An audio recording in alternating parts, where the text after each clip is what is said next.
திமுக தான் அதை வெளியிட்டதுன்னு சொல்வதில் எனக்கு உடன்பாடு கிடையாது. அவங்க வேணால் இந்த விஷயத்தை பயன்படுத்திக்கலாம். சங்கீதாவை தூண்டிவிட்டு நீங்கள் வந்து அவருக்கு நோட்டீஸ் அனுப்புங்கலாம் அவ்வளோ சீப்பாக அவங்க போகிறதுக்கான வாய்ப்புகள் இல்லை. இன்னொன்று, சங்கீதாவும் அப்படி ஒரு கட்சிக்கு அடிமையாகி வேலை செய்யணுங்கிற அவசியமும் கிடையாது. 2 குழந்தைகளுக்கு அப்பாவான விஜய் இந்த விஷயத்தில் கொஞ்சம் பொறுப்புணர்வோடு நடந்துன்னு தான் நான் பார்க்குறேன்.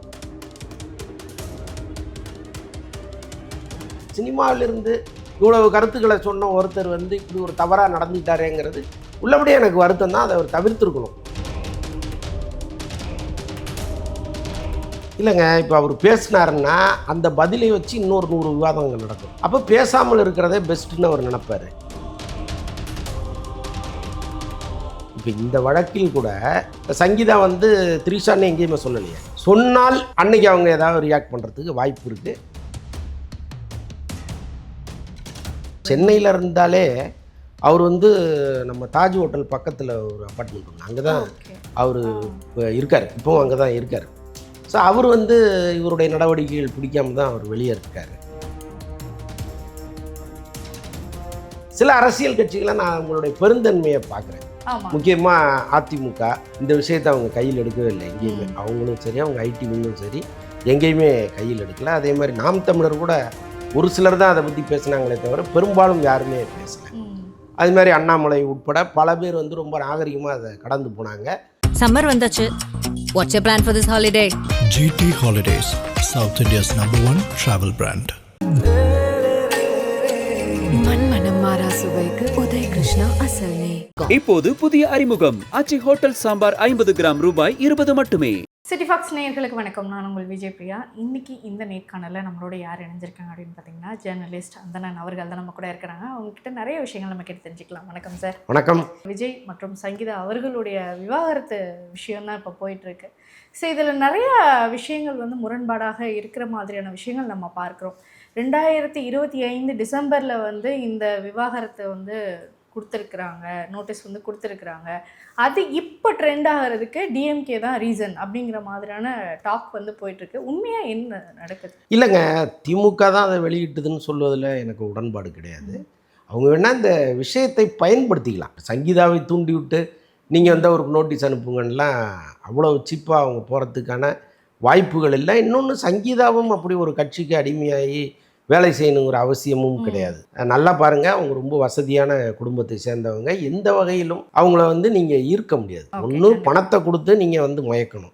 அவங்கள்ட்ட இல்லாத பணமும் கிடையாது. ஸோ அப்படி இருக்கும் பொழுது எப்படி திமுக அதன் பின்புலத்தில் இருக்குங்கிறது ஒரு அடிப்படையான கேள்வி. இந்த நேரத்தில் வேணால் நம்ம சில கட்சிகளுக்கு நன்றியை நம்ம சொல்கிறது நான் கனெக்டிவாக இருக்காது. ஏன்னா நன்றியை வந்து விஜய் தான் சொல்லணும். சில அரசியல் கட்சிகளை நான் அவங்களுடைய பெருந்தன்மையை பார்க்குறேன். முக்கியமாக அதிமுக இந்த விஷயத்தை அவங்க கையில் எடுக்கவே இல்லை எங்கேயுமே. அவங்களும் சரி, அவங்க ஐடி விங்கும் சரி, எங்கேயுமே கையில் எடுக்கலை. அதே மாதிரி நாம் தமிழர் கூட ஒரு சிலர் தான் அதை பற்றி பேசினாங்களே தவிர பெரும்பாலும் யாருமே பேசலை.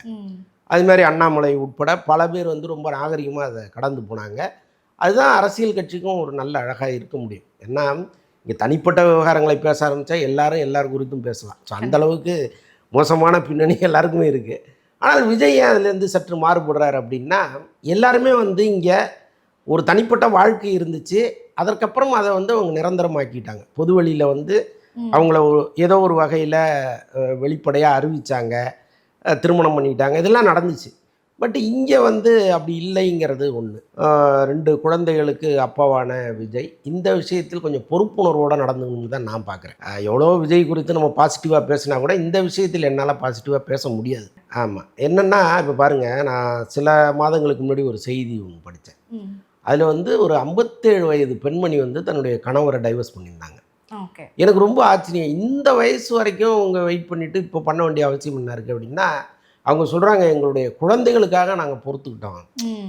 எனக்கும் அவரை பிடிக்கல, அவருக்கும் என்ன பிடிக்கல, ஆனாலும் குழந்தைகள் இருக்காங்க, அவங்க லைஃப் நல்லா இருக்கணுங்கிறதுக்காக நாங்கள் இத்தனை காலம் வெயிட் பண்ணோம். இப்போ எல்லாருமே ஒரு நல்ல லைஃப் கொண்டுட்டாங்க, நாங்கள் டைவர்ஸ் பண்ணிக்கிறோம் அப்படின்ட்டு அவங்க சொல்லியிருந்தாங்க. அந்த மனைவி சொல்லியிருந்தாங்க. எனக்கு ரொம்ப ஆச்சரியமாக இருந்துச்சு. குடும்ப அமைப்புங்கிறது அதுதானே. நல்லா பாருங்கள், சினிமாவில் வந்து என்னென்னவோ காமிப்பாங்க. ஒருத்தர் வந்து ஒரு 4-5 பேரோட தொடர்பு உள்ளவரெல்லாம் காமிப்பாங்க. கடைசியில் அது தவறுன்னு தான் கிளைமாக்ஸ் முடியும். அப்படி தான் சினிமாவிலையும் நம்ம காமிச்சிட்டு இருக்கோம். ஆனால் சினிமாவிலிருந்து இவ்வளவு கருத்துக்களை சொன்ன ஒருத்தர் வந்து இப்படி ஒரு தவறாக நடந்துக்கிட்டாரேங்கிறது உள்ளபடியே எனக்கு வருத்தம் தான், அதை அவர் தவிர்த்திருக்கணும். ஓகே, கண்டிப்பாக அவங்களும் வந்து அதை அந்த நோட்டீஸில் வந்து சொன்ன விஷயம் 2021 வந்து இந்த விவகாரம் வந்து ரொம்ப பெரிய ஒரு விஷயமாக பூதாகரமாக வெடிச்சது. வேற ஒரு நடிகை கூட அவர் வந்து தொடர்பில் இருக்கிறாரு அப்படிங்கிற மாதிரி தான் மென்ஷன் பண்ணியிருக்காங்க. அந்த நடிகையினுடைய பெயரை வந்து நான் டீசெண்டாக வந்து வெளியிட விரும்பலை அப்படிங்கிறதையும் சொல்லியிருந்தாங்க. இதில் இன்னொரு முக்கியமான குறிப்பான விஷயம், இந்த நியூஸ் பர்டிகுலராக எந்த மீடியாவுக்கும் வந்து போகக்கூடாது, யூடியூப் சேனலும் இதை பற்றி பேசக்கூடாது அப்படிங்கிறதையும் அதில் மென்ஷன் பண்ணியிருக்கிறாங்க. பட் இவ்வளோ விஷயங்கள் இருந்தும் அது எப்படி வெளியில் வந்தது அப்படிங்கிறது தான் மிகப்பெரிய கேள்விக்குறியாக இருக்குது எல்லாருக்குமே.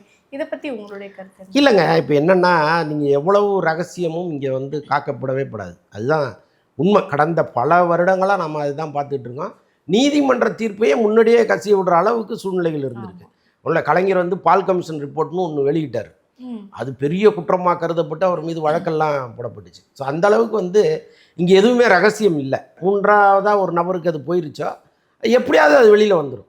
ஸோ அதனால் வந்து இது அவங்க வெளியிட்டாங்க இவங்க வெளியிட்டாங்கங்கிற பார்வைக்கு நம்ம போக வேண்டிய அவசியம் இல்லை. இப்போ அரசியல் ரீதியாக வந்து இவர் இருக்கும்போது நிறைய விஷயங்கள் இந்த விஷயம் வந்து முன்வைக்கப்படுது. ஸோ ஒரு சிலர் வந்து டிவிகே சைட்லேருந்து சப்போர்ட் பண்ணாலும் இல்லை அவர் அப்படி கிடையாது, நாங்கள் அவரை வந்து முழுசாக நம்புகிறோம் அப்படின்ற ஒரு பக்கம் இருந்தாலும் இதற்கு ஏன் இன்னும் விஜய் தரப்புல இருந்து எந்த ஒரு விளக்கமும் கொடுக்கல, இதை பற்றி ஏன் அவர் பேசலை அப்படிங்கிற ஒரு குற்றச்சாட்டும் அவர் மீது வந்து முன்மடிக்கப்படுது. இல்லைங்க, இப்போ அவர் பேசினாருன்னா அந்த பதிலை வச்சு இன்னொரு 100 விவாதம் அங்கே நடக்கும். அப்போ பேசாமல் இருக்கிறதே பெஸ்ட்டுன்னு அவர் நினைப்பார். இன்னொன்று வந்து இப்போ நீதிமன்றத்தில் வழக்கு இருக்குது, அவங்க என்ன சொன்னாலும் அது வந்து அந்த வழக்கை பாதிக்கும். ஸோ அதனால் வந்து யாருமே சங்கீதா தரப்புலையும் சரி விஜய் தரப்புலையும் சரி பேசக்கூடாதுங்கிறது தான் நீதிமன்றம் சொல்கிறது. இது தொடர்பாக நீங்கள் வெளியில் எங்கேயும் பேசக்கூடாது அப்படிங்கிறது தான். அப்போ விஜய் மட்டும் எப்படி பேசுவார்? இப்போ நாளைக்கு வந்து தஞ்சாவூரில் மீட்டிங் நடக்குது, அங்கே வந்து இதை பற்றி அவர் பேச போகிறாரா? சத்தியமாக கிடையாது. அவர் பேசவும் மாட்டார். இது சில விஷயங்களை அமைதியாக கடந்து போகணும். விஜயை பொறுத்தளவுக்கு நிறைய விஷயங்கள்ல அமைதி காக்கிறவர். இந்த விஷயத்தை எப்படி பேசுவார்? பேசுவதற்கு வாய்ப்பு இல்லை. ஓகே, கண்டிப்பாக. ஏற்கனவே வந்து பார்த்திங்கன்னா நயனா நாகேந்திரன் வந்து த்ரிஷா வந்து ஒரு தவறான குறிப்பிட்றதுனால அவங்க வந்து கோபமாகி இந்த மாதிரி என்னுடைய பேரை வந்து தவறாக வந்து யூஸ் பண்ணக்கூடாது அப்படிங்கிற மாதிரிலாம் கடுமையாக கண்டனம் தெரிவிச்சிருந்தாங்க. இப்போவும் அதே மாதிரியான ஒரு விஷயம் தான் நடக்குது. ஆனால் த்ரிஷா அவர்கள் இதற்கும் ஏன் மௌனம் சம்பாதிக்கிறாங்க? ஏன் இதற்கு என்ன? இப்போ வெளிப்படையாக அவங்க பேரை யாருமே சொல்லல. இப்போ இந்த வழக்கில் கூட சங்கீதா வந்து த்ரிஷான்னு எங்கேயுமே சொல்லலையே. சொன்னால் அன்னைக்கு அவங்க ஏதாவது ரியாக்ட் பண்ணுறதுக்கு வாய்ப்பு இருக்குது. பட் அது சொல்லும்போது பார்த்துக்கலாம். இப்போதைக்கு அவர் வந்து நயினார் நாகேந்திரன் அவருடைய எல்லை மீறி பேசினாருங்கிறது தான் எல்லாருமே இங்கே பார்த்தது. அரசியல் களத்திலே பல பேர் வந்து நயினார் நாகேந்திரன் மீது கடுமையான விமர்சனங்கள் முன் வச்சாங்க. திமுகவை சேர்ந்தவர்களே இது தப்புன்னு சொன்னாங்க. இப்படி வந்து தனிப்பட்ட வாழ்க்கையில் நீங்கள் தலையிட்டு பேசக்கூடாது அப்படிங்கிற அளவுக்கு சொன்னாங்க. ஆனால் இன்றைக்கி அதே பேர் வந்து இணைய அவர் இல்லாததே பேசினார் அப்படின்னா அவருக்கு ஆதரவாக பேசுகிற நிலைப்பாடும் இங்கே இருக்குது. ஸோ அதனால் இந்த விஷயம் வந்து ஒரே குழப்பமாக இருக்குது. ஆக்சுவலாக இப்போ நீங்கள் நானும் உட்காந்து பேசிகிட்டு இருக்கோம். உள்ளபடியே வந்து இது சம்மந்தப்பட்டவங்க கொஞ்ச நேரம் உட்காந்து பேசுனாங்கன்னா இவ்வளோ விவாதங்களுக்கு வேலையே கிடையாது. ஒரே வீட்டில் இருந்திருக்காங்க. விஜய் வந்து கீழ்தளத்துலேயும் மனைவி வந்து மேல்தளத்துலேயும் இருந்திருக்காங்க. எவ்வளோ நேரம் ஆயிரப்போகுது, என்னம்மா பிரச்சனை அப்படின்னு பேசியிருக்கலாமே. இது இன்றைக்கி ஒரு அரசியல் கட்சி தலைவராக இருக்கார். அவர் வெறும் நடிகர்னால் நம்ம வந்து ஏதோ ஒரு கருத்தை சொல்லிட்டு போயிடலாம். ஒரு தலைவர் அவர் வந்து எல்லாத்தையுமே பக்குவமாக பார்க்க வேண்டிய இடத்துல இருக்கார். இப்போ அவர் வீட்டில் இப்படி ஒரு பிரச்சனை நடக்கும்பொழுது இது வந்து நாளைக்கு பூதாகரமாக மாறி நம்முடைய அரசியல் வாழ்க்கைக்கே பெரிய கேள்விக்குறியாக மாறும்லாம் அவர் நினைக்கணும்ல. கண்டிப்பாக அதை ஏன் நினைக்காம போனாருங்கிறத எனக்கு இந்த நிமிஷம் வரைக்கும் புரியல. நான் என்ன சொல்கிறேன், இப்படி ஒரு சுச்சுவேஷன் உங்களுக்கு வந்துருச்சு, சேர்ந்தே வாழ முடியாத நிலைமையாக கூட இருக்கட்டும், என்ன பண்ணியிருக்கணும் நீங்கள்? ஒன்று இந்த கட்சி ஆரம்பிக்கிறதுக்கு முன்னாடியே இதை சால்வ் பண்ணியிருக்கணும். ஒன்று இந்த சைடு அல்லது அந்த சைடு சேர்ந்து வாழறதோ அல்லது பிரிந்து வாழறதோ எதுவாக இருந்தாலும் நீங்கள் அரசியல் கட்சி துவங்குவதற்கு முன்னாடியே செஞ்சுருந்தீங்கன்னா இன்றைக்கி இவ்வளோ பெரிய விவாதமாக அது மாறி இருக்காது. இத்தனை நாள் நீங்கள் பேசுனது எல்லாமே அடிபட்டு போச்சு இல்லை. இந்த விஷயத்தில் யாரை போய் கேளுங்க, எல்லாம் விஜய் சங்கீதா விஜய் சங்கீதா. இதை தாண்டி அவருடைய அரசியல் கொள்கைகளையோ அல்லது இதுவரைக்கும் அவர் பேசின விஷயங்களை யாருமே கேர் பண்ணவே இல்லை. அதை பற்றி விவாதங்களுக்கே யாரும் தயாராக இல்லை. அப்போ இது தேவையில்லாத ஒரு விஷயங்கிறது அவருக்கு ஏன் புரியல? எனக்கு அதுதான் ரொம்ப ஆச்சரியமாக இருக்குது. தஞ்சாவூரில் அவர் பேசக்கூடிய விஷயங்களையே எல்லாருமே வந்து இதை தான் ஃபஸ்ட்டு முன் வைக்கிறாங்க. இதை பற்றி அவர் பேசுவாரா? இல்லைங்க, யாருமே தன்னுடைய குடும்ப விவகாரத்தை பொதுவெளியில் கொண்டு வந்து பேச மாட்டாங்க. அதுவும் ஒரு அரசியல் தலைவரான பிறகு யார் அதை பேசுவேன்? அதை நம்ம எதிர்பார்க்கிறதே முதல்ல தவறு. அரசியல் ரீதியாக அவர் என்ன பேச போகிறாரு அதுதான் பார்க்கணும். நாங்குநேரில் ஒரு சம்பவம் இன்னைக்கு காலையில் அறிக்கை விட்டுருக்காரு, உள்ளபடியே சரியானது. ஏன்னா நாட்டில் நடக்கிற பல்வேறு விரும்பத்தகாத விஷயங்களுக்கு உடனுக்குடன் அவர் ரியாக்ட் பண்ணுங்கிறது தான் எல்லாருடைய கோரிக்கையாகவும் இருந்துச்சு. இன்றைக்கி வந்து அதை வச்சுட்டார்.